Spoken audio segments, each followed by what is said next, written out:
Salam alaikum, Azul, bonsoir. D'abord, un truisme que nous ne cesserons jamais de rappeler jusqu'à ce que la légalité, la vraie, celle qui repose sur la légitimité, sur la volonté du peuple, soit rétablie. Oui, un truisme. Tebboune n'est pas un président élu, un président légitime. Il n'est que la très commode façade d'une junte, d'un pouvoir qui a dû apparaître en plein jour, contre son gré, 10 mois durant, qui a dû faire une intrusion forcée sur la scène politique, qui a été mise à nu et qui a fini par obtenir ce qu'il cherchait à imposer à tout prix, un fait accompli, la désignation d'un président de la République fantoche qui a été non pas élu, mais coopté, désigné par la même junte, par le biais de la plus grosse fraude électorale jamais observée depuis l'indépendance, dans un régime qui a pourtant toujours recouru à ce moyen pour imposer aux Algériens le président de service. Et nous ne le répéterons jamais assez pour garder le cap de la vérité, pour rappeler que la légitimité a été bafouée et qu'un président désigné par une mafiocratie ne pourra jamais s'imposer à un peuple qui ne l'a pas élu. C'est aussi simple que ça. C'est pour ça que je dis que c'est un truisme. Ceci étant dit, nous ne pouvons pas ne pas voir que la situation est très volatile, pour le moins qu'on puisse dire, qu'elle est ouverte à tous les vents, qu'une grave crise économique est à nos portes, que les forces noires qui dirigent ce pays et qui sont bien plus complexes qu'on ne l'imagine, sont déterminés à ne pas lâcher leur proie. Que la révolution du 22 février cherche encore sa voie et d'autres moyens d'expression et de contestation. Et nous ne pouvons pas non plus ne pas voir que le régime use de stratagèmes sournois pour imprégner la société, normaliser sa présence, la banaliser.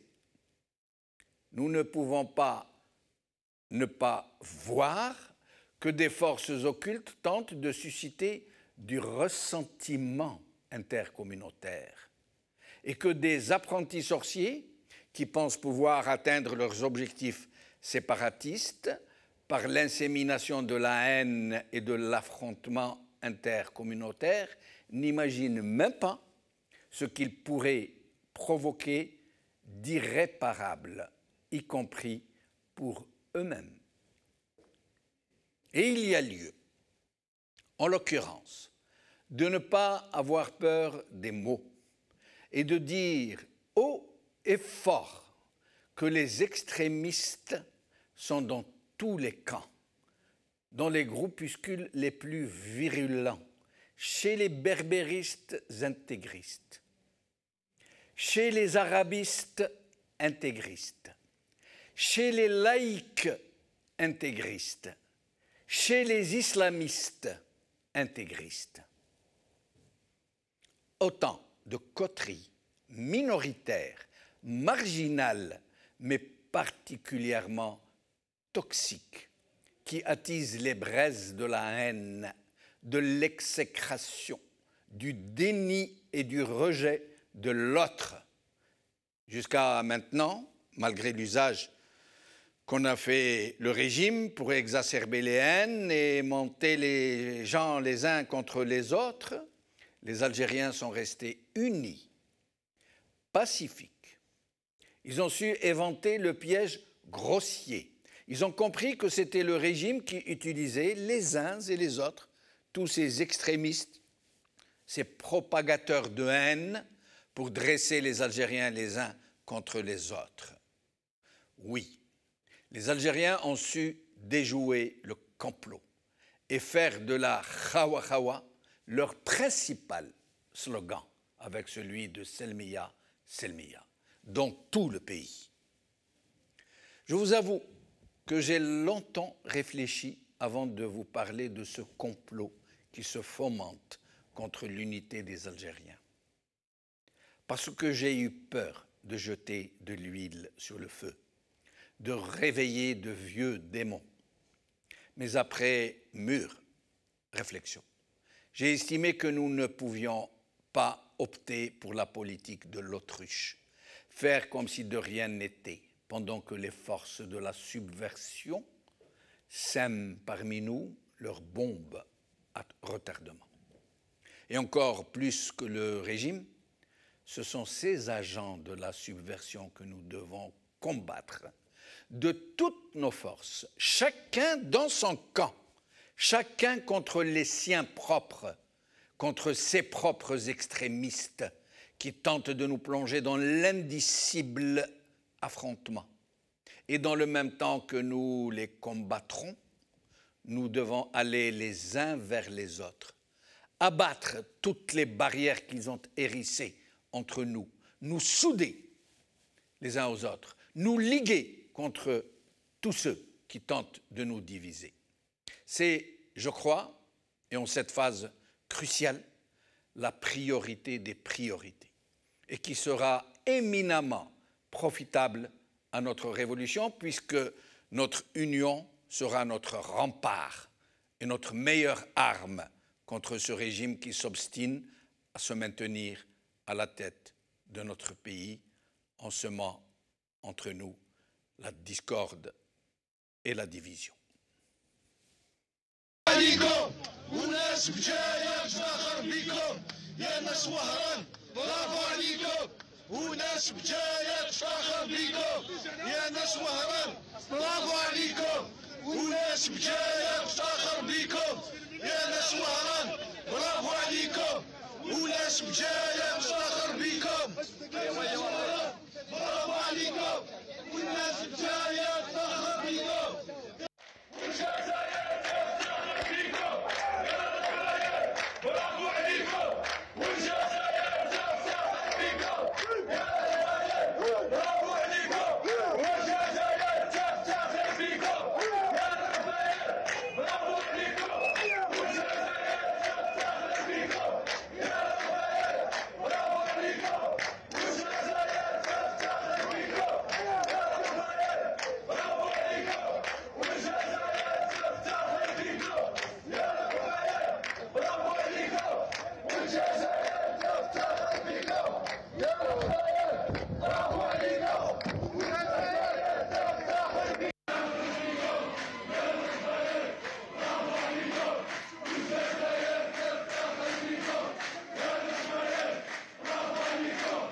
من وهران تضامن مع الذي صار في العاصمة من وهران برافو عليكم والجزائر تفتخر بكم يا العاصمة برافو عليكم والجزائر تفتخر بكم يا العاصمة برافو عليكم والجزائر تفتخر بكم يا العاصمة برافو. جمعة 43 من حراك شعبي سلمي. تحية لمنطقة قبائل من الجزائر العاصمة.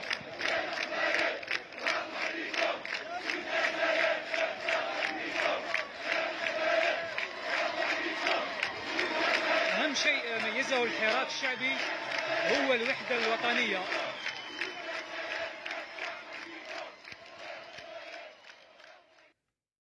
Algérie qui tente d'instrumentaliser la haine.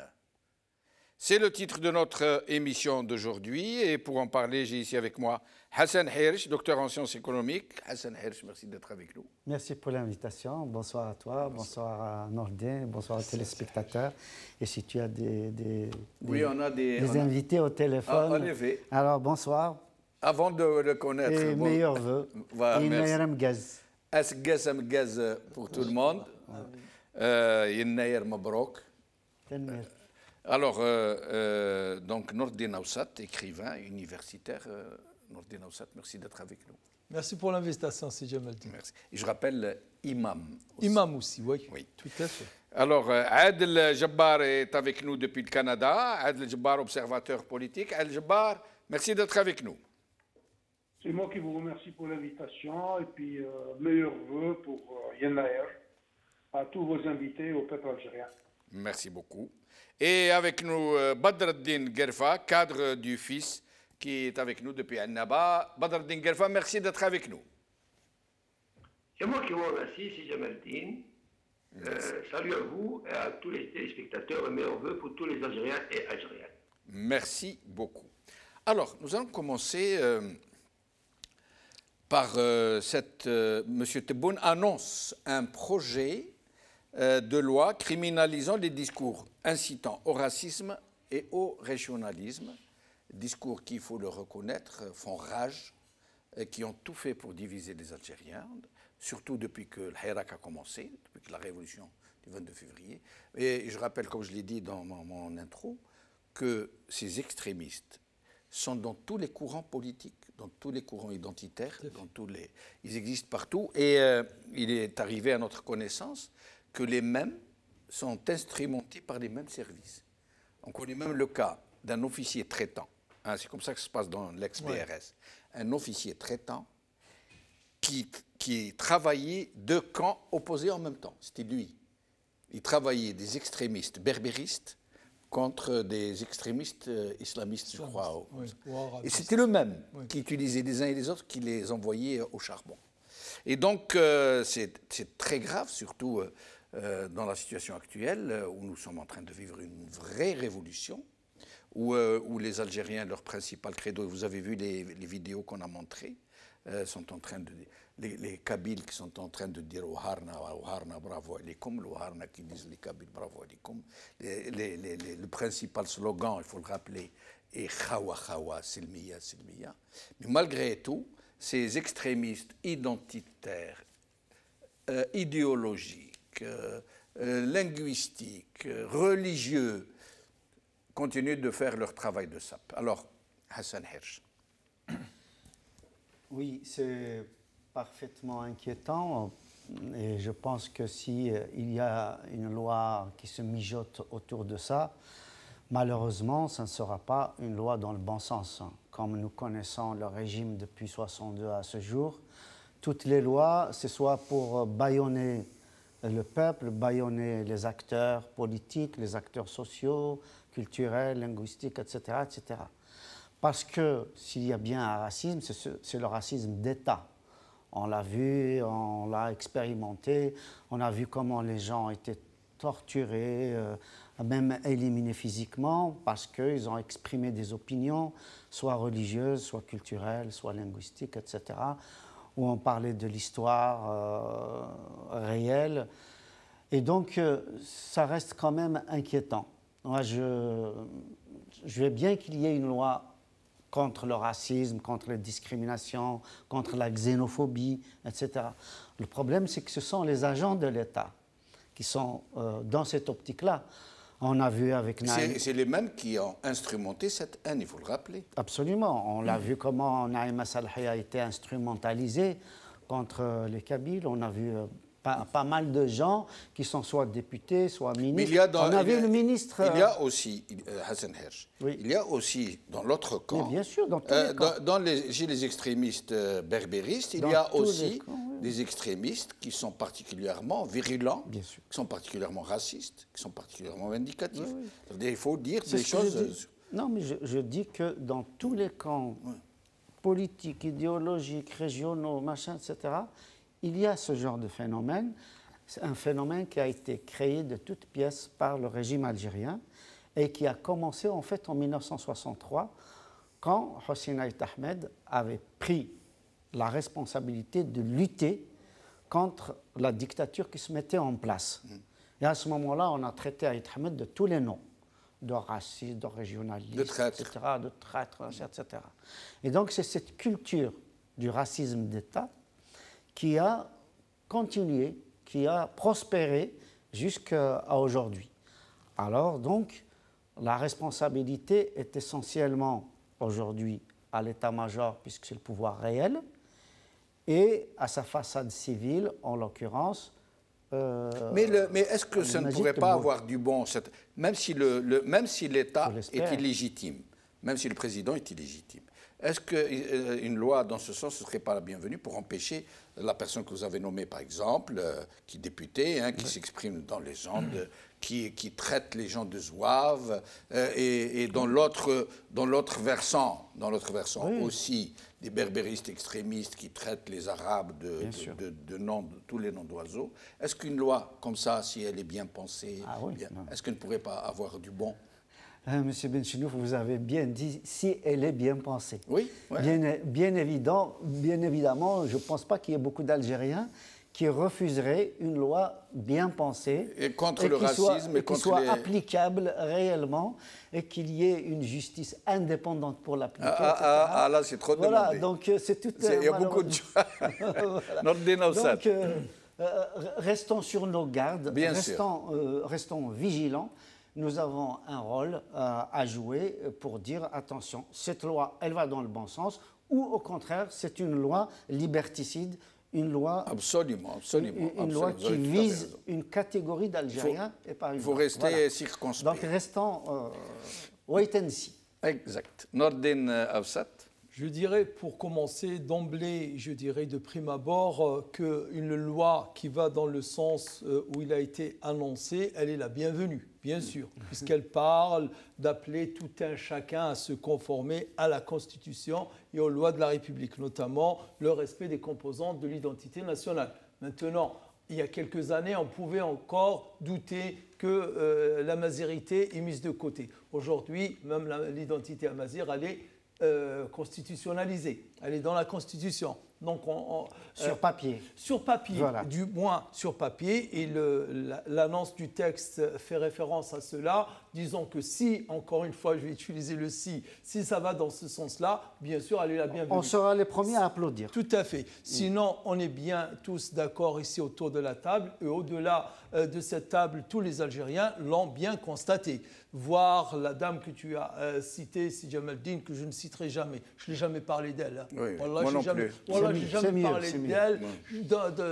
Pourtant, je publie chaque jour 2-3, mais je n'ai jamais parlé d'elle. Que des personnes comme cela, surtout qui hantent, je dirais, un mandat électif, elle est députée, je pense, elle était députée, etc., puissent parler d'une façon aussi, je dirais, explicite et aussi haineuse, c'est vraiment hallucinant. C'est hallucinant comment une dame... Il y a aussi ce directeur de la culture de Msila qui a traité quasiment Abban Ramzan de traître.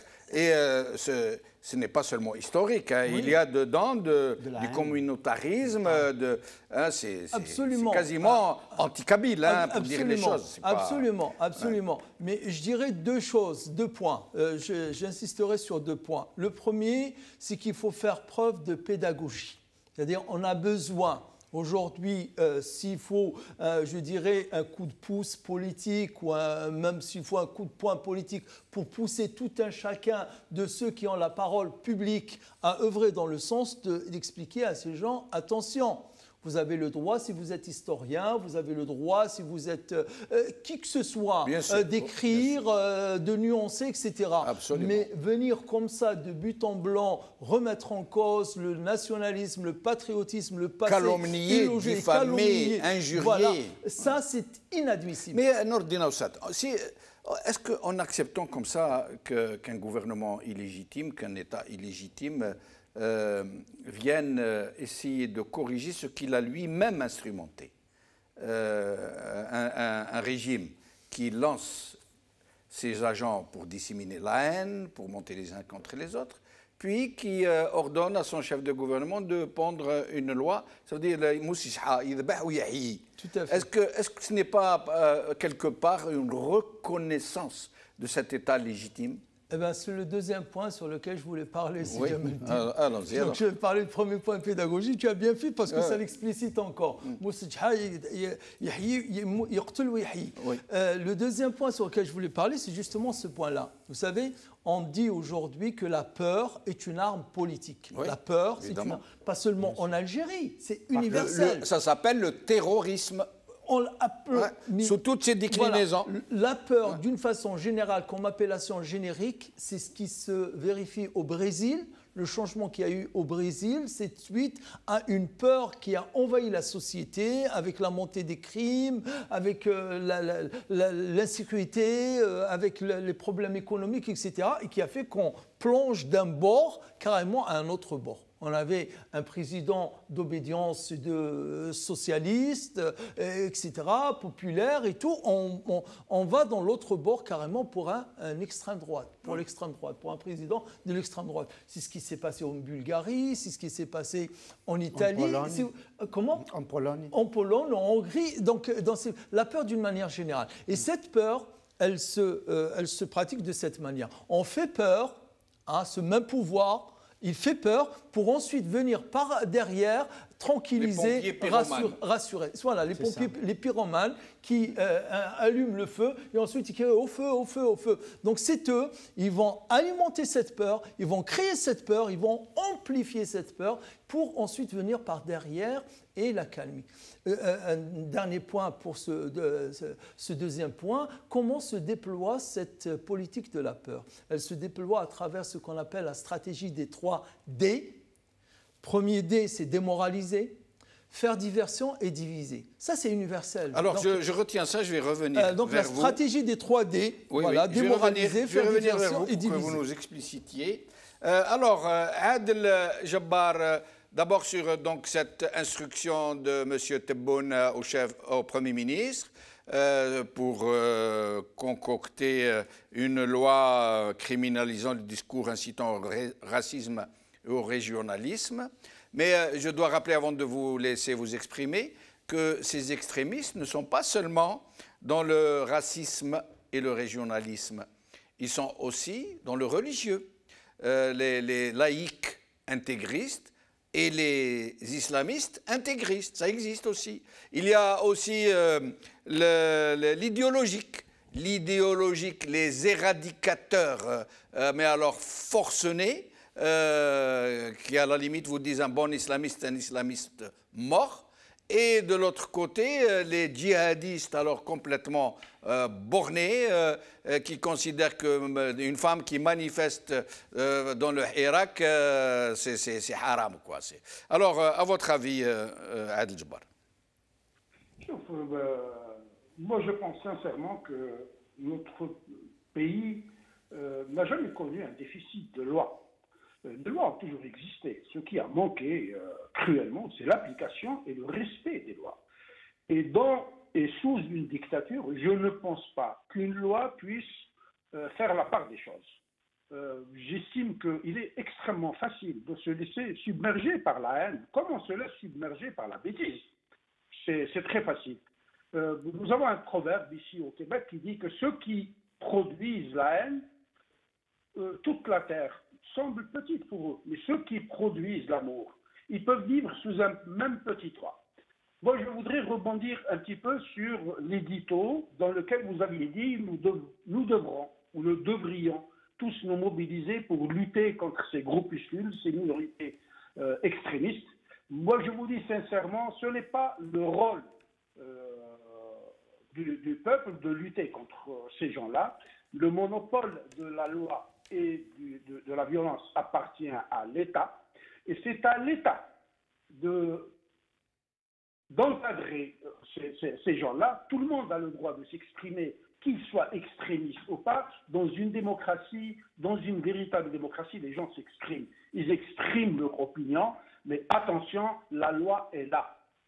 Oui, mais Adel Jabbar, pardon de vous interrompre. Oui. Si tant est que nous avons affaire à un État, ce qui n'est pas le cas, lorsque ce pseudo-État est lui-même à l'origine de ces exécrations, de cette haine qu'il attise, qu'il fait attiser par ses agents, qu'il paye pour diviser les Algériens, comment pourrions-nous attendre de lui qu'il... Et puis, peut-être m'avez-vous mal compris dans mon édito, moi je parlais de combattre les extrémistes, chacun dans son camp. C'est-à-dire, moi, islamiste, je combats mes extrémistes. Moi, je suis berbériste, je combats mes extrémistes. Moi, je suis arabiste, je combats mes extrémistes. C'est ce que je voulais dire. Dans mon camp, je ne passe pas mon temps à regarder les autres qui m'agressent et être indulgent avec les miens propres qui, eux, dépassent toutes les limites. C'est ça que je voulais dire. Oui, mais ce n'est pas à nous de nous substituer à la loi. C'est à la loi et à la justice, mais faudrait-il qu'il y ait une justice véritablement indépendante? Et pour avoir cette indépendance de la justice, il faut être dans un État véritablement démocratique. Donc pour moi, cette loi est encore un leurre d'un régime illégitime, illégal, qui est rentré par effraction dans notre vie, qui nous a été imposé. Aujourd'hui, vous ne pouvez pas ramener une équipe de démolisseurs pour aller reconstruire ce qu'ils ont démoli, ce n'est pas possible. Donc, s'il y a un anachronisme quelque part, nous sommes en train de dire clairement, depuis le 22 février, nous voulons un État de droit, où il y a une véritable séparation des pouvoirs, où il y a une justice indépendante, où il y a une législation indépendante, où il y a un exécutif indépendant, où il y a un peuple souverain. Oui, mais là, il y a loin de la tasse aux lèvres, hein, de la coupe aux lèvres. Nous en sommes très loin. Et d'ailleurs, c'est pour ça que les Algériens sont dans la rue. Donc, dans ces conditions-là, toutes les lois qui sont en train de promulguer, c'est des lois iniques. Elles ne servent qu'à nous anesthésier encore. Parce que le problème de fond reste posé. C'est le problème de la liberté et de l'indépendance des gens. Ce n'est pas en faisant des petites retouches par-ci, par-là. Moi, j'applaudis cette loi-là, mais je suis certain qu'elle ne sera jamais appliquée. Vous savez, dans un pays où la justice obéit au téléphone, aller prononcer une sentence contre quelqu'un, il suffit que le téléphone sonne. Absolument, absolument. Et restez avec nous, Adel Jabbar. Je termine, si vous permettez. Oui, je vous en prie. C'est pour ça que je me dis, le combat, c'est la démocratie. Je vous donne un petit exemple. Ici, à Montréal, pour ne pas parler du Canada, quand vous voulez louer un logement, contrairement à la discrimination qui se passe en France, dans les journaux, il y a un encart qui dit il est strictement interdit de refuser un logement à quelqu'un à cause de la couleur de sa peau, à cause de son orientation sexuelle, à cause de son handicap physique, à cause de sa croyance religieuse, à cause de sa situation sociale. Et si vous avez la preuve que le locataire vous a refusé dans un logement, vous allez le confondre au tribunal. C'est pareil en France, sauf qu'il contourne. Oui, c'est l'application. Alors, restez avec nous, Adel Jabbar, Badr Din Gerfa, avant de revenir à Hassan Hel, qui souhaite s'exprimer sur un point en particulier. Badr Din Gerfa, sur ces extrémistes qui veulent mettre le feu, façon de nous diviser, de nous disperser, de nous, j'allais dire, de faire diversion, qui ont été, tout le monde le sait, instrumentés par le régime lui-même, mais pas depuis hier, depuis très longtemps. C'était la politique principale du régime, diviser pour régner, mais ils ont réussi, en usant de ces agents, à distiller une véritable haine. Au point où même ceux qui revendiquent une identité légitime, une revendication légitime, en sont arrivés, pour pas tous, fort heureusement, pour certains, à se laisser avaler par cette haine et cette exécration. Alors, à votre avis, Badr Dingerfa, qu'est-ce que vous en pensez? D'abord, tahia avec Maldine et à tous vos invités. Merci. Et à notre merveilleux peuple, à Shab al-Salmiya.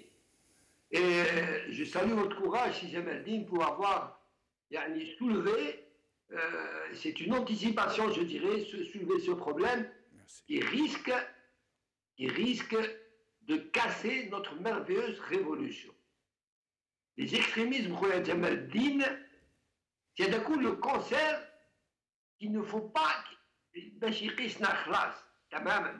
Je suis tout à fait d'accord avec vous quand vous dites chacun dans son camp doit travailler sur ce projet d'anti-extrémisme pour être à la hauteur de cette révolution. Parce que في النهاية هذا الثورة السلمية هذا الحراك الثوري السلمي تاع الشعب الجزائري nous le vivons depuis pratiquement une année.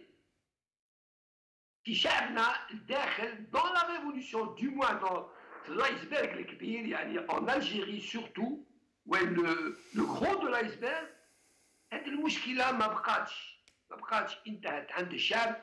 nous le vivons chaque jour. البارح sur Facebook نشوف un jeune تاع الحراك تاع النابة avec tous ses enfants qui était à Béjaïa pour fêter Yennayer avec nos amis Jaoui.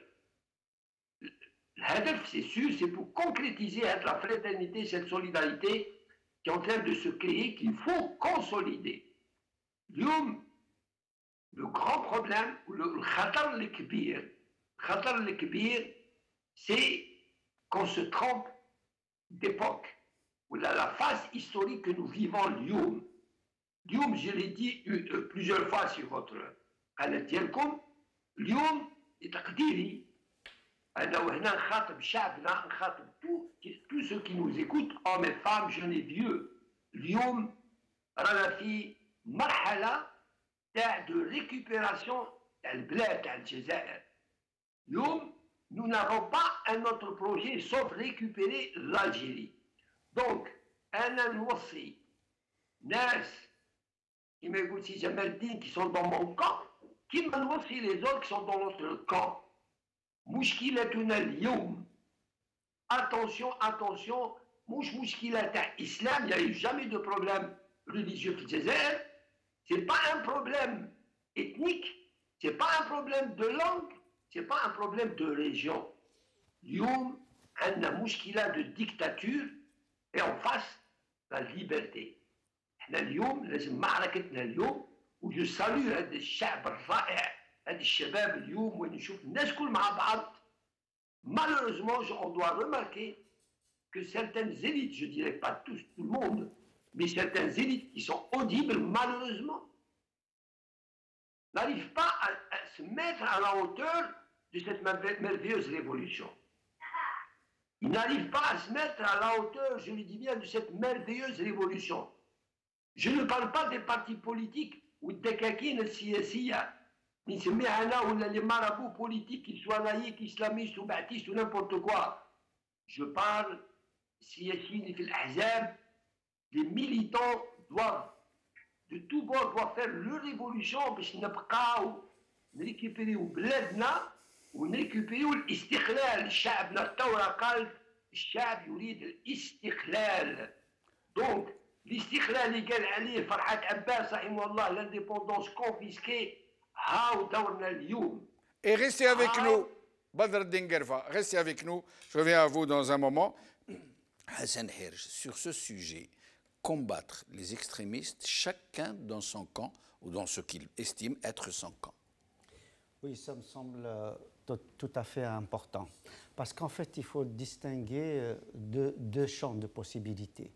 Il y a le champ de la loi dont parlait à juste titre Adel Jebbar tout à l'heure, c'est-à-dire que l'État doit sanctionner, doit faire intervenir la loi, la justice, etc., pour que les dépassements, les dérives, les dérapages, etc., soient recadrés et éventuellement punis. quand c'est disproportionné.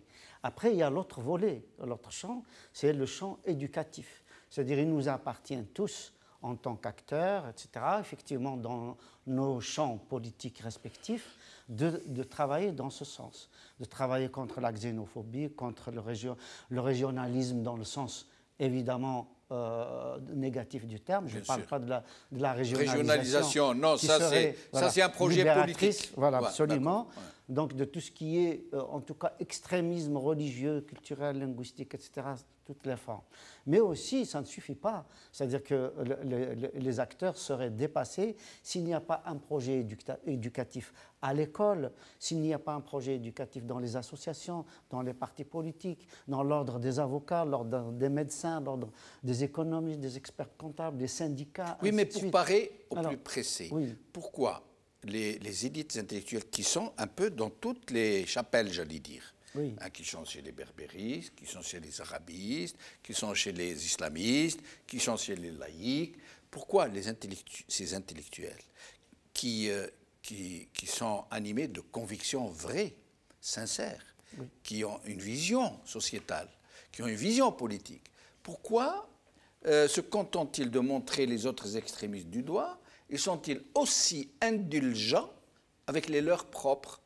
Quand tout à l'heure, j'ai posé la question à quelqu'un, je lui dis qu'il y a eu, dans un concert qui s'est tenu hier, il y a eu quelques débordements un peu identitaires, et une dame, chanteuse de son état, à la fin, elle a dit « Fort heureusement, aujourd'hui, on est seuls entre nous, il n'y a pas de ta'arab, il n'y a pas de ceci, il n'y a pas de cela. » C'est très blessant. Elle a été huée. Elle a été huée, fort heureusement. Oui. Tant mieux. Mais pourquoi il n'y a pas de réaction très forte contre ce genre de choses? Pourquoi chez les islamistes, pareil, les islamistes se contentent de montrer les autres les berbéristes, les arabistes? C'est une excellente question parce que, en fait, on se retrouve individuellement et dans les groupes comme étant des victimes exceptionnelles. Chacun se croit comme étant la seule victime. Et donc, effectivement, on regarde ce qui nous agresse, mais on regarde moins quand nous agressons. Absolument. Donc, il y a quand même, il ne faut pas généraliser, il y a des intellectuels, il suffit de voir les écrits des uns des autres.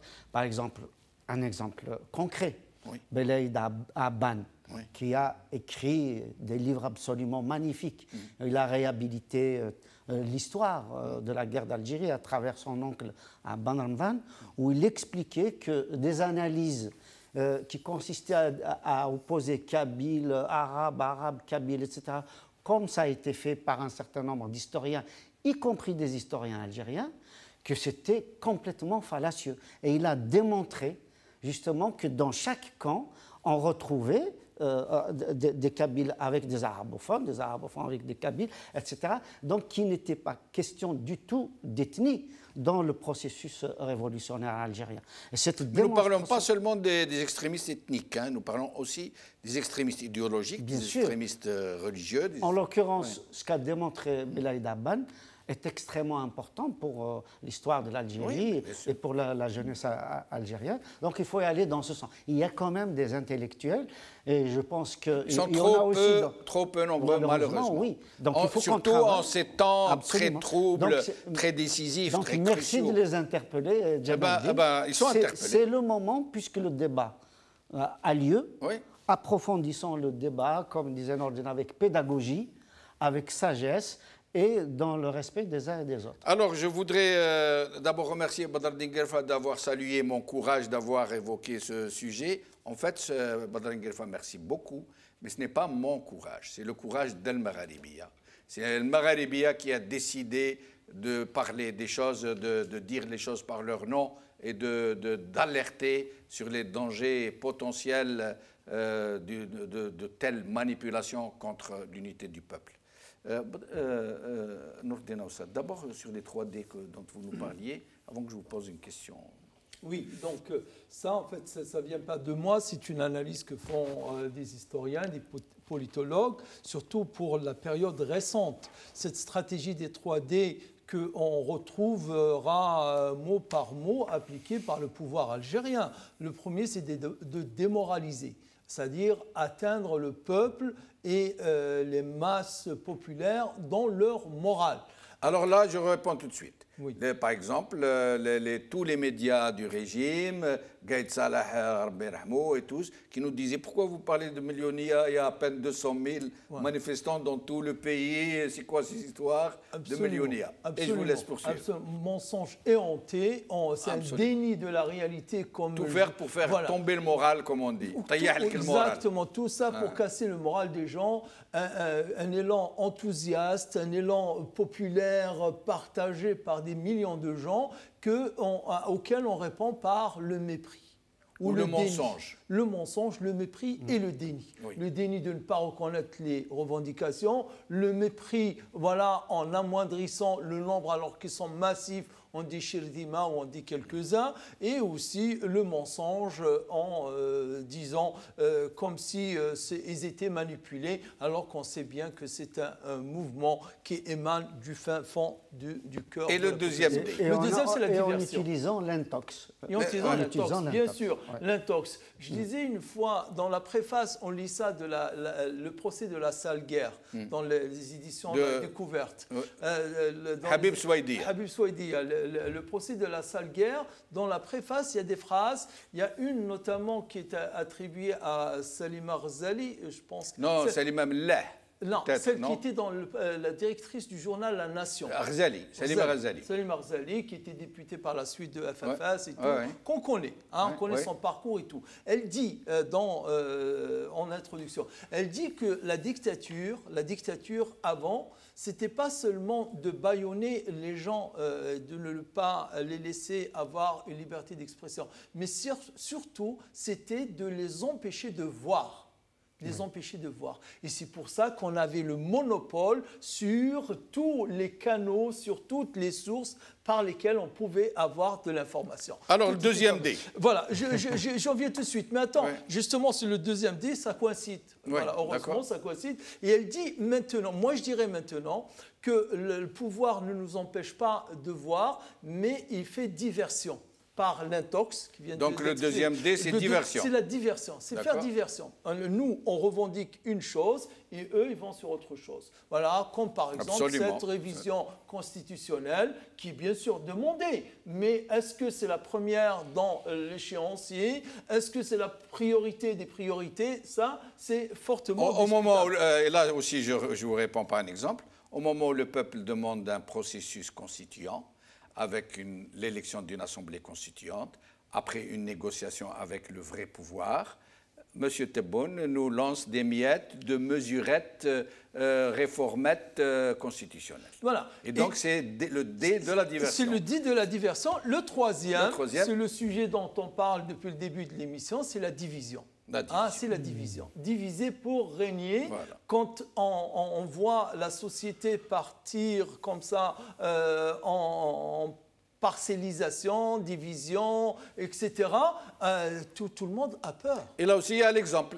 الباديسيين النوفمبريين الزواف الاخرين هذوك من الناس la fragmentation. Moi, ces épithètes et ces qualificatifs, jusqu'à présent, je ne sais pas ce que c'est. Oui, mais moi, je ne sais pas ce ils que les ont créés pour ça. Moi, je ne sais pas ce que ils les ont créés pour les faire rentrer dans votre troisième D. C'est le troisième D de quelque chose qui renvoie à autre chose, la guerre idéologique. Tu sais sur quoi elle est basée? La guerre idéologique, c'est notamment faire dire les choses, mais les dire de façon floue. Pour laisser les gens dans la... Trouver pour que ça rentre par... Voilà. Alors, une question... Et juste un quatrième D. Oui. Nous refusons catégoriquement d'être le dindon de la farce. Ah oui, tout à fait. Le tout, ouais, c'est le D qui rassemble le tout. Alors,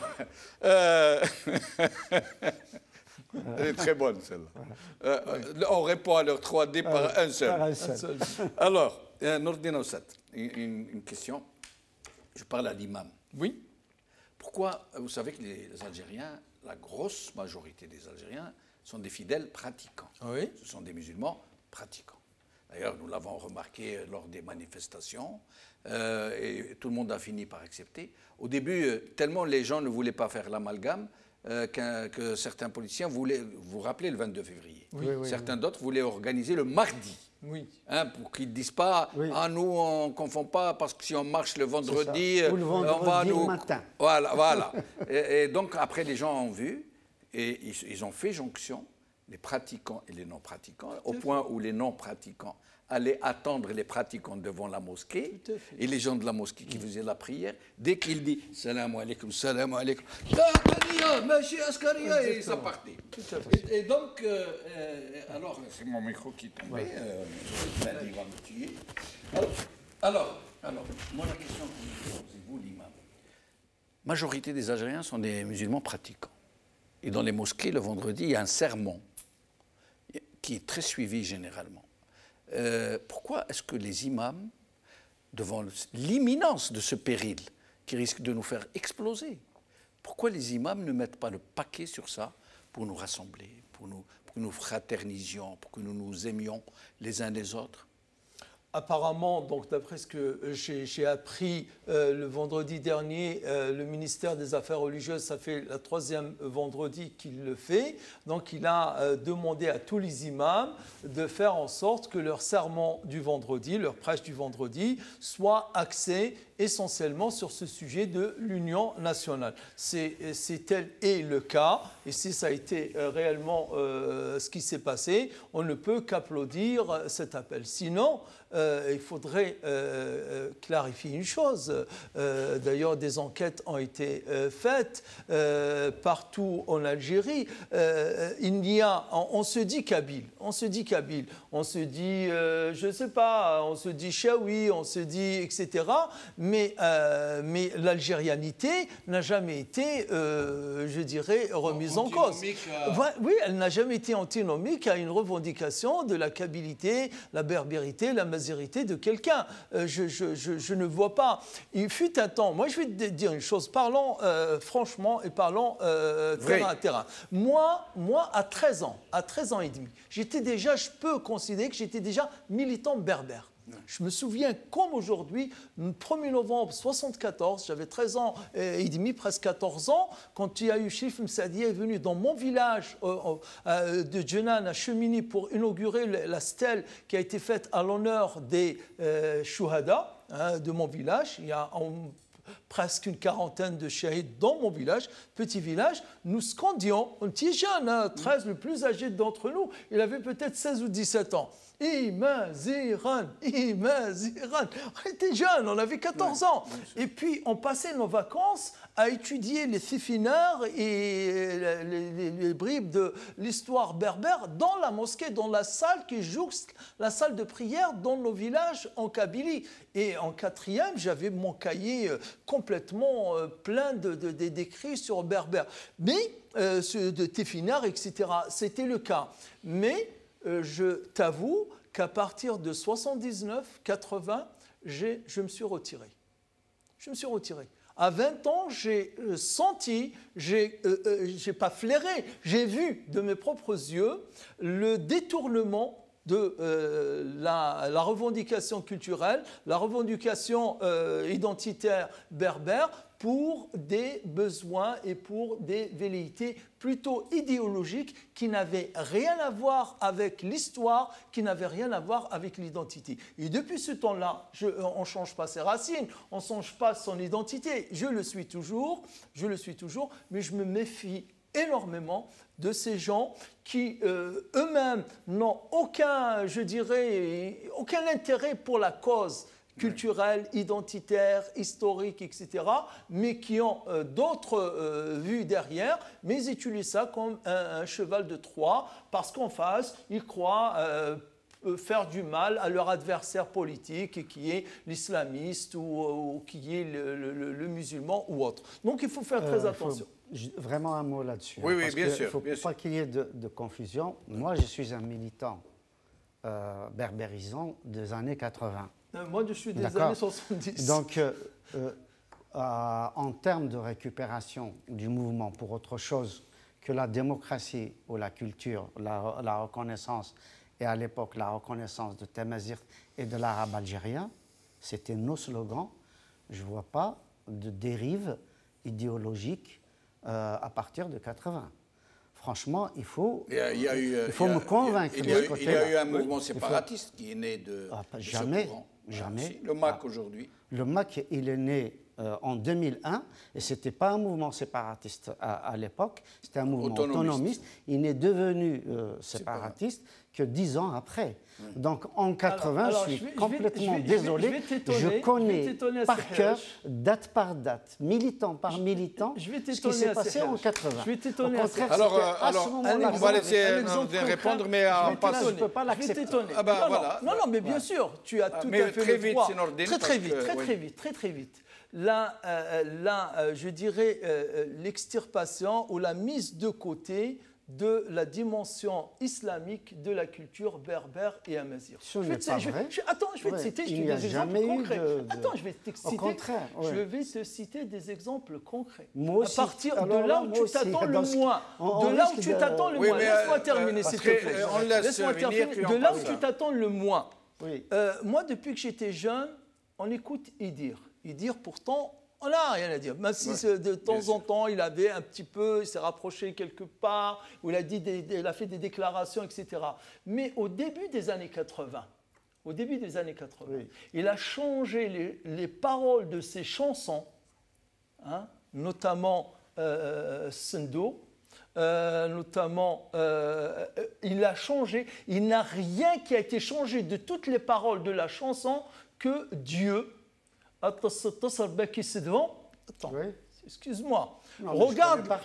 Moi aussi, je connais par cœur, même si je suis avec ma barbe et imam comme il a été annoncé. Moi, mais sauf qu'il y a une différence entre la tienne et la mienne, d'accord. Mais je suis de près. J'ai été élevé dans cette culture.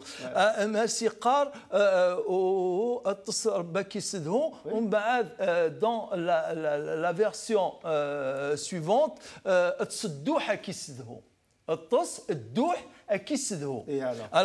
et alors, entre être bercé par Dieu et être bercé par le couffin, c'est quand même différent. Non, mais c'est pas anti-religieux. Non, attends, je ne dis pas là. Non, mais lui, il l'a perçu comme ça. Ce sont des signes. Ça l'a perçu comme ça. Alors, moi, l'enseignant de Tamazirt, il faut m'expliquer de façon scientifique que c'est un berceau dans tous les sens du terme. Dans le terme où l'utilise, et j'ai étudié cette chanson-là comme d'autres. Oui. C'est le berceau au sens culturel du terme, c'est-à-dire c'est toute la culture qui va effectivement le bercer et qu'il va apprendre, qu'il va lui transmettre à la fois la langue, à la fois les rituels, à la fois l'atmosphère, à la fois la transmission généalogique, etc. Donc voilà ce que la transposition du Dieu. Alors je me permets de vous interrompre. C'est mon dernier mot, et qui a été aussi chanté par Louni Saïd Medjid. Et je me permets de vous interrompre. Le sujet est passionnant. Peut-être qu'on pourra lui consacrer une émission. Mais Adel Jabbar, d'abord un commentaire avant que je ne vous pose une question en particulier. Bon, cette histoire d'imam, c'est connu. C'est des fonctionnaires de la foi qui sont payés par CCP. Moi, je refuse toute sacralité de l'imam pour ne pas tomber, encore une fois, dans le culte de la personnalité. Un imam est un... Mais pardon, Nordin Naoussat est un imam ici en France. Il ne reçoit pas ses sermons et ses prêches du ministère des Habous. C'est vraiment rien à voir, hein, je vous rassure. Vous êtes dans une démocratie. Voilà. Vous êtes dans une démocratie. Les imams, dans leur temps, c'est leur foi qu'ils engagent, c'est leur savoir qu'ils engagent auprès de fidèles. Ce n'est pas le cas de l'Algérie, où 99% des imams reçoivent leur sermon de la part de leur... Et c'est pour ça que j'ai posé la question à Nordin Naoussat. C'est pour ça que j'ai posé la question à Nordin Naoussat devant le péril. Pourquoi les imams n'ont-ils pas été sollicités pour interpeller les fidèles, leur dire qu'est-ce qui se passe? C'est pour ça que j'ai posé la question. Je vais répondre à la question très simplement. Oui. Au Canada, un pays où la liberté de culte est extraordinaire, nous considérons qu'un imam devient un citoyen au même titre qu'un député ou un ministre ou un premier ministre quand il est sur le trottoir, pas à la ligne. Il officie ses prières, il devient un citoyen. Et c'est la loi qui s'applique. Alors, la question que je voulais vous poser, Adel Jabbar, le péril est réel, il n'y a aucun doute là-dessus. Hein. La haine se propage, c'est son propre. La haine se propage surtout à la faveur des crises, à la faveur de la misère, à la faveur de l'oppression, à la faveur de la manipulation. Et la haine est en train de se propager, pour le moment, grâce à Dieu, chez les extrémistes seulement. Alors, comment faire, d'après vous, en mettant l'imam à côté, comment faire pour mettre fin, pour conjurer ce péril? Le peuple algérien est en train d'avoir une des réactions les plus merveilleuses qu'on puisse avoir. Ce régime-là est un régime criminel. Il ne distille, il ne produit que de la haine. Et cette haine-là, elle ne date pas d'hier, ou d'aujourd'hui, ou de demain. Rappelez-vous, quand Yahya était au pouvoir, son ministre de l'Intérieur accusait les damnés de la terre qui nous venaient du Niger et du Mali d'être porteurs du virus du sida et qu'ils étaient là pour propager des maladies infectieuses aux Algériens. Ce n'est pas du racisme, c'est un régime qui a toujours produit de la haine, du mépris pour l'individu, de la xénophobie et du racisme. Donc moi, ça ne m'étonne pas. Je vous assure que moi, je n'ai pas votre regard. Je vois le comportement et la réaction des Algériens à Oran, à Naba, à Tizi, à Bougie, à Constantine. Les gens sont extrêmement solidaires. Ils ont su démonter toute la propagande du régime. Ils ont su, comment dirais-je, contrecarrer toutes ces tentatives de diabolisation et de division et d'instillation de la haine. Le régime n'a pas réussi à nous diviser. Bien au contraire, c'est la première fois depuis 1962 que les Algériens qui ont été brutalement tétanisés par une dictature qui a rompu leur chaîne de solidarité ont pu les reconstruire. Et toutes les tentatives, moi il y a 3 mois je suis passé sur votre plateau et j'avais relevé 27 tentatives de division. Gaïd Saleh a fait autant de dégâts que Bouteflika pendant 20 ans. Il n'a produit que de la haine, ce monsieur-là. Et c'est tout ce qu'il a fait. Le régime militaire dictatorial n'a fait que cela. Leur tentative de diaboliser la société, de diviser la société, de créer. Si on était dans un pays qui se respectait, ces gens-là qui appelaient à la haine pour provoquer une guerre civile, ils seraient tous traduits en justice. Malheureusement, ce n'est pas encore le cas. Ils ont la main sur le volant. Ils continuent, mais ils échoueront. Aujourd'hui, il y a une nouvelle conscience politique, un nouvel éveil politique. Et El Maghalibiya, qui est en train de faire ce travail de conscientisation depuis 5 ou 6 ans, est en bonne partie la raison qui a fait avancer le combat démocratique des Algériens et le combat de la liberté et de l'indépendance des Algériens. Moi, ces gens-là, je ne les crains pas. Les minorités extrémistes existent partout. Aux États-Unis, nous avons le Ku Klux Klan, mais il est contenu, je vous dis tout le temps, on revient tout le temps à la loi. Quand il y a une justice indépendante, personne ne bouge. Si vous êtes en train de conduire votre véhicule, vous brûlez un feu rouge, attendez-vous à recevoir. Et restez avec nous. Vous allez la recevoir. Et restez avec nous. Badreddine Guerfa, avant que nous passions au sujet suivant, donc un commentaire sur ce sur quoi nous sommes en train de dialoguer, disons, discuter. D'abord, un mot sur les imams. Oui. Bon, en général, les imams, c'est des fonctionnaires de l'État algérien. Oui. Qu'il y a certains, honnêtes, ils font leur boulot, mais la plupart, comme le policier ou comme le qadi ou comme tous ces les القرمه والقزوله la mafiocratie, c'est clair. On a vu un imam qui دار فلاش مليح ومن بعد نحاوه كان في الحرك اسمه صورته في فيسبوك كوم لو بوليسي ما حبش يضرب لي زيتيديون ودخل الحبس وخرج. هذه بور لي امام. دونك من بعد نكمل هذه الحكايه كيفاش. دونك بور اسكو القوانين اللي يديروا هذه تاع تيب الحمر سي il crée un problème ومن بعد يفون ديفيرسيون زعما يمدوا اون سوليسيون alors que le sujet essentiel تاع الشعب الجزائري هو تغيير نظام وبناء دوله حقيقيه. دونك سي كوم خاوتنا اللي دخلوا للسجن. واحد دخلوا للسجن باسكو سي ان جون سي سون دي جون كي ترافاي بيان في الحراك وقبل الحراك في الفيسبوك، ولا واحد باسكو رفع الرايه واحد كذا، ومن بعدين يخرجوا لنا بعض السجناء كوم كوا سي لا ديفيرسيون كذلك. دونك جوستومون بدر الدين قرفه والله ماذا بك تجاوبني في واحد السؤال انا دوقني. Une question vraiment qui m'a vraiment complètement sonné, j'allais dire. Comment ce régime qui illumine les édifices publics aux couleurs amazigh, aux couleurs du drapeau amazigh, qui demande aux maires de pavoiser les mairies aux couleurs d'amazigh, du drapeau amazigh, et qui dans le même temps met les gens qui portent des drapeaux amazigh en prison, c'est quoi ça? La schizophrénie, c'est quoi? C'est incroyable. C'est incroyable, hein? هذا هو الناس اللي حاكميننا للاسف الشديد. Donc, maintenant la discussion qu'il y a eu entre nos amis, nos invités, sur la culture berbère, ou là, sur les langues, ou là, sur le mouvement berbériste, ou là, je dirais sur le mouvement islamiste, ou là, sur le mouvement l'Uruba, etc. Je crois. C'est pour ça qu'on dit, moi j'insiste, que maintenant, le credo d'Ienna, comment libérer les Algériens. Les Algériens le disent haut et fort, le harak, اللي راهو يحبوا الاستقلال ويحبوا الحريه والسلميه. دونك نبقاو هنا.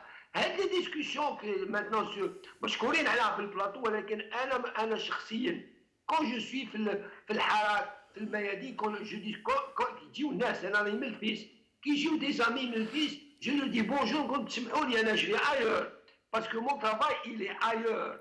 La pédagogie, elle est ailleurs pour la fraternisation, pour le silmia, pour comment consolider, comment travailler avec le jeune, avec les femmes. C'est ça le de proximité, c'est ce qu'on peut faire. C'est ce qu'on doit faire. Maintenant,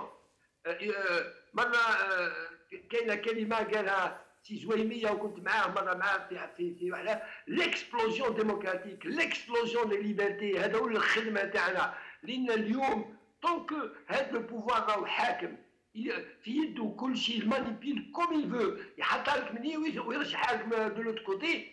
حنا اليوم لازم نبقاو في الهدف تاع هذا الشعب. بعدين ان شاء الله كي نديروا مرحله انتقاليه ونديروا ليطا دو دروا توش. اولا pour choisir les projets de société, عندنا الآليات. نجموا نولي اللايك، لوط اسلاميست، لوط سوسياليست، لوط ليبرال. عندنا الآليات وهو الانتخاب والقانون الانتخابي الصحيح. عندنا مشاكل اقتصادية، عندنا لي زانستونس داربيتراج، نجموا نحلوا مشاكلنا كما الناس الكل. اما اليوم كنا نختلف مع حريرش مثلا، ولا مع سي نور الدين ولا غيره، ما عندناش كي نعودوا في الميدان تاع الثوره، ما عندناش باش نحلوا هذا الاشكال. ولهذا جو دي اي جو لو دي، اليوم لازم نبقاو لا بوصول تاعنا مبوصله في هدف واحد، كومون ديجاجي هذا الريجيم ما يكلحنا بالدستور. يا بروبو دو دستور اوسي بيرميتي موا دو دير ان مو. الشعب هذا شبع وكراه من لي زيكسبير هذوما اللي وصلنا للبلاد، سمحوا لي الكلمه، للخلاع لليوم اللي رانا فيه في كل ميادين. احنا مشكله الدستور سي ان بروبليم بوليتيك، سي اون ريفولوسيون طرحت اشكاليه سياسيه.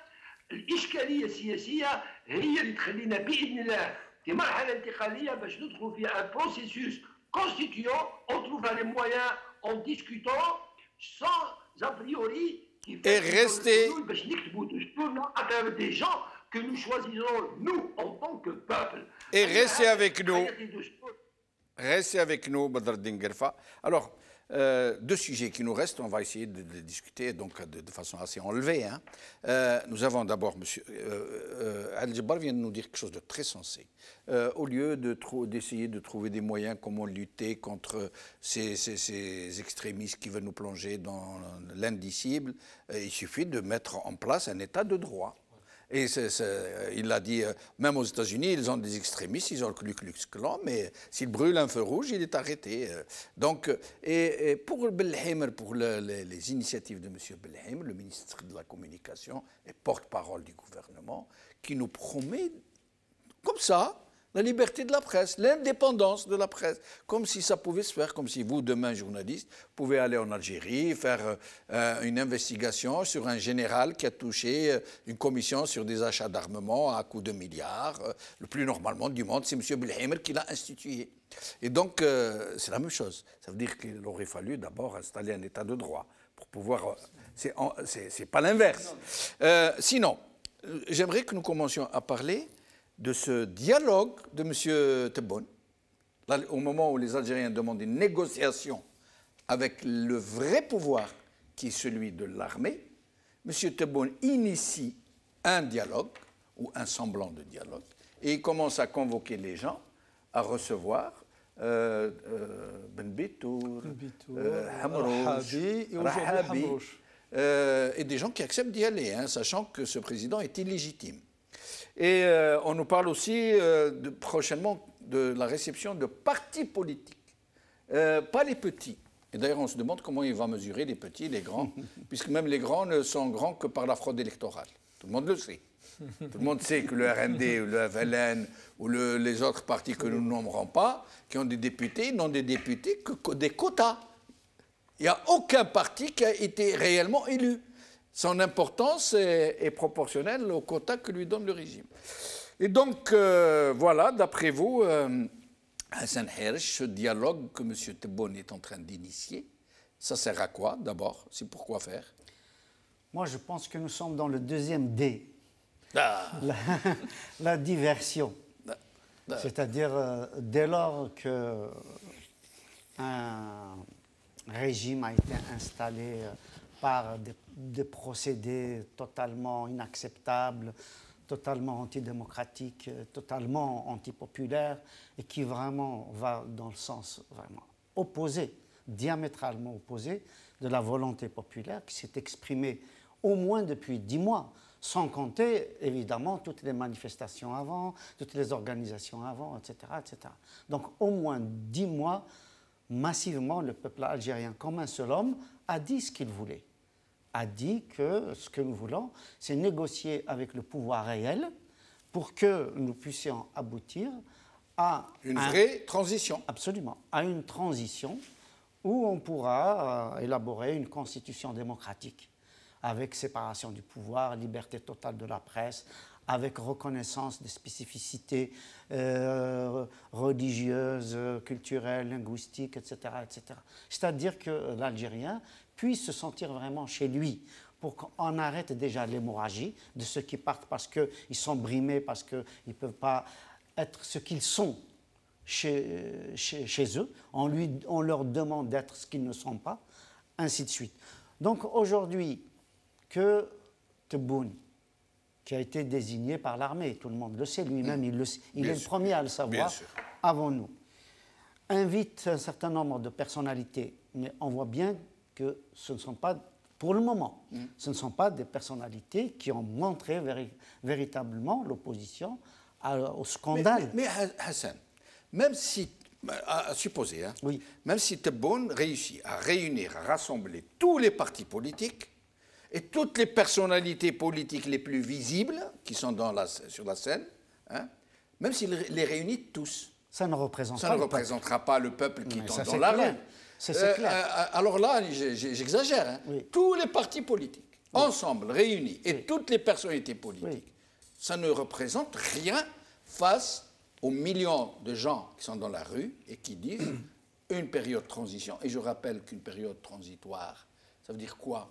Ça veut dire que c'est une période durant laquelle l'ancien part progressivement et où le nouveau arrive progressivement. Oui, oui, tout à fait. C'est ça une transition. Mais, monsieur Benchelouf, le régime algérien a toujours utilisé ce subterfuge, c'est-à-dire faire semblant de dialoguer, faire semblant de négocier, faire semblant d'ouvrir, faire semblant de donner des possibilités de changement etc. C'est-à-dire lancer des leurres, y compris en utilisant des personnalités respectables. Mais c'est même pas gagner du temps, puisqu'il va au mur, la crise économique déboule à une vitesse grand V. Oui, ça veut dire, à la limite, il gagnerait du temps, il y a l'embellie financière, le pétrole est à $200, on comprendrait qu'il veuille gagner du temps. Mais là, le temps joue contre lui. Pourquoi il fait ça? Mais bien évident que le temps joue contre lui depuis le 22 février. Oui. Voilà, donc ça c'est une donnée incontournable. Mais ce que je dis, c'est qu'il a beau rassembler des personnalités, y compris des personnalités respectables, on vient de donner 2 ou 3 noms, mais le problème, c'est qu'aujourd'hui, il ne répond pas aux aspirations du peuple algérien. Il est en train de contourner ça. Donc, nous demandons d'abord un certain nombre d'actes. S'il veut vraiment, parce que le but c'est quoi? Le but, c'est que n'ayant pas une légitimité par les urnes, il se cherche une légitimité qu'il va construire lui-même. Donc, juste un mot là-dessus, qu'il donne un certain nombre de signaux qui permettent de comprendre qu'il est en train de construire une vraie légitimité. À savoir mais là c'est l'armée qui peut le donner, pas Tebboune. Non, mais à partir du moment où c'est lui l'acteur... chargé de mission. Mais bien évidemment, mais à partir du moment où il veut être l'acteur principal, où il veut démontrer que c'est lui et non pas l'armée... Il ne peut pas. Oui. Le vrai maître du jeu, ce n'est pas lui. Monsieur Benchenouf, ce que je suis en train de dire, c'est qu'il faut mettre le maçon au pied du mur. Voilà, lui demander... Donc, ce qu'on demande, c'est que du jour au lendemain qu'il utilise, par exemple, qu'il ouvre les médias publics. Qu'il l'ouvre à l'opposition. Qu'il mette tous les généraux qui dépassent l'âge légal à la retraite. L'application des lois, l'application de ce qu'il dit. C'est-à-dire, nous regardons les actes et non pas la parole. Demain, à l'ENTV, la télévision algérienne, on puisse nous-mêmes parler là-bas, que toute l'opposition, que Maître Debbouz, que Maître Moukran Tlarbi, etc., puissent parler à la télévision publique, ça sera déjà... Et Nordine Aoussat, je suis obligé d'aller un peu vite parce qu'il ne reste plus de temps. Sur ce sujet? Sur ce sujet, il y a 3 remarques. Première, qui est préliminaire, les personnes qui ont été voir Tebboune, je dirais que aussi bien Ben Bitour que Rahabi, que comment il s'appelle, Mouloud Hamrouch, je pense aussi que c'est une opportunité pour eux d'aller face à face avec lui et de lui porter ce qu'ils ont toujours exprimé par ailleurs et qui est largement acceptable et accepté. Mais c'est en même temps reconnaître sa légitimité, qu'il n'a pas. Sans reconnaître cette légitimité, c'est une situation de fait. Hein. La légitimité, il ne l'a pas et il ne peut jamais l'avoir. Juste une seconde. Je pense que si ce personnage-là reconnaissait sa légitimité, il travaillerait avec lui. Voilà. Et je pense qu'il serait le meilleur pour lui à faire travailler dans son plan. Ça, c'est le premier. Le deuxième, malheureusement, c'est une chose qu'on doit reconnaître, c'est un point qu'on doit reconnaître. Ça nous désole, mais on doit le reconnaître. Notre pouvoir, notre régime, notre système politique ne dialogue pas. Il n'a jamais dialogué. Combien même il va... Et qu'est-ce qu'il est en train de faire là il fait de la diversion. Et lui parle de dialogue. Non, avec les partis.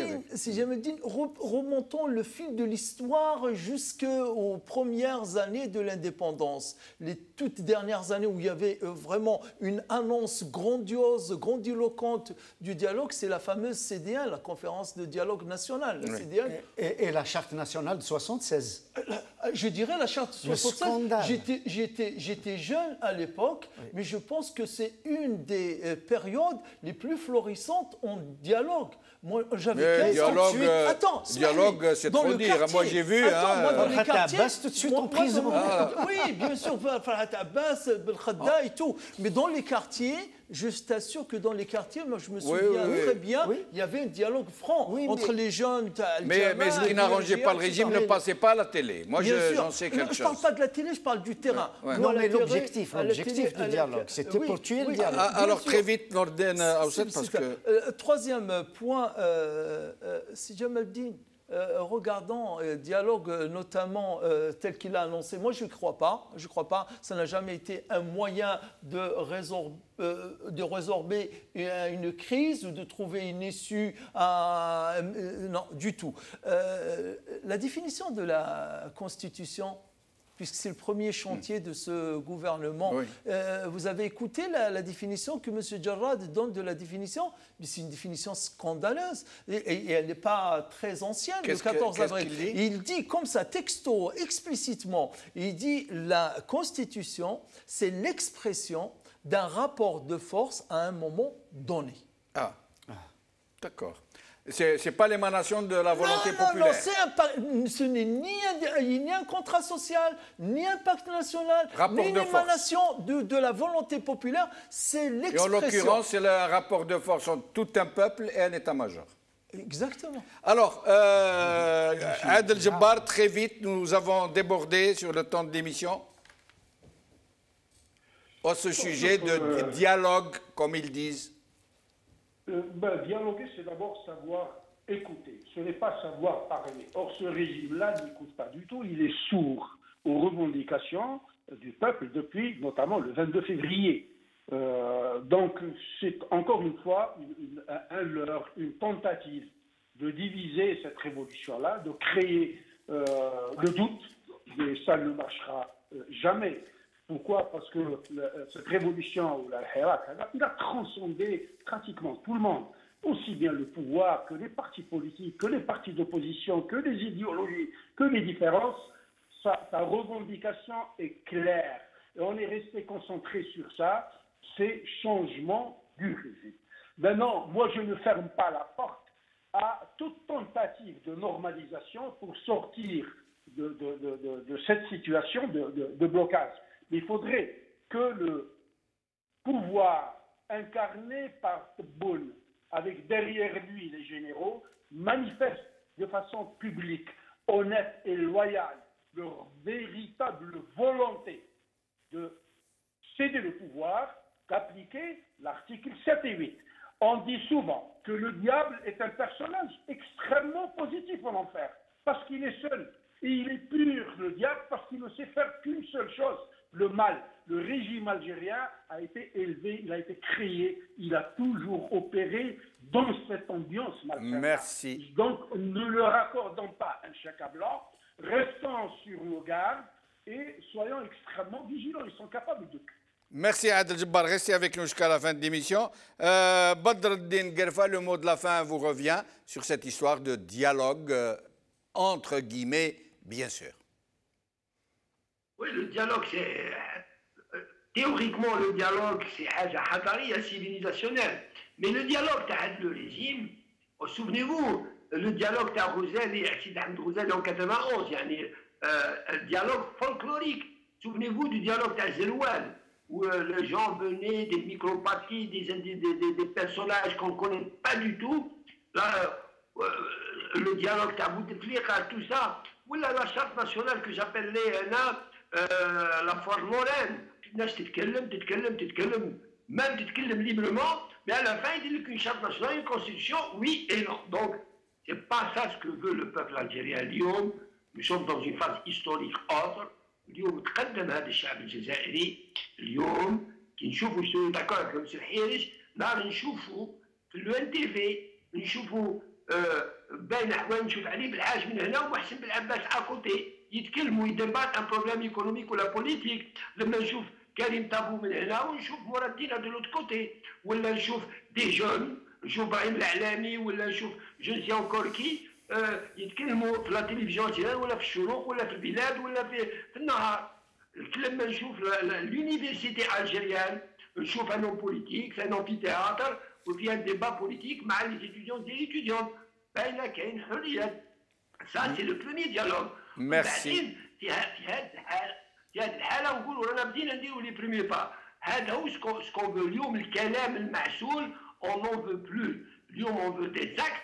Et les actes واضحين عبر عليهم الشعب الجزائري والحراك الثوري السلمي تاع الشعب الجزائري depuis pratiquement 10 mois ومازال يعبر. Merci. Merci Badreddine Guerfa. Merci Hassan Hirsch, merci Nordina Oussat, merci Adel Jabbar. Merci à vous, chers amis, de nous avoir suivis. Vous avez vu que l'essentiel de l'émission a consisté à parler de ces semeurs de haine, de ces gens qui tentent d'attiser des braises de la détestation, de l'exécration, d'ériger des murs, des barrières entre nous, fils, enfants d'un même peuple, d'un même pays, qui aspirant à vivre dans une Algérie heureuse, fraternelle, où règne la justice, où règne l'égalité, où règne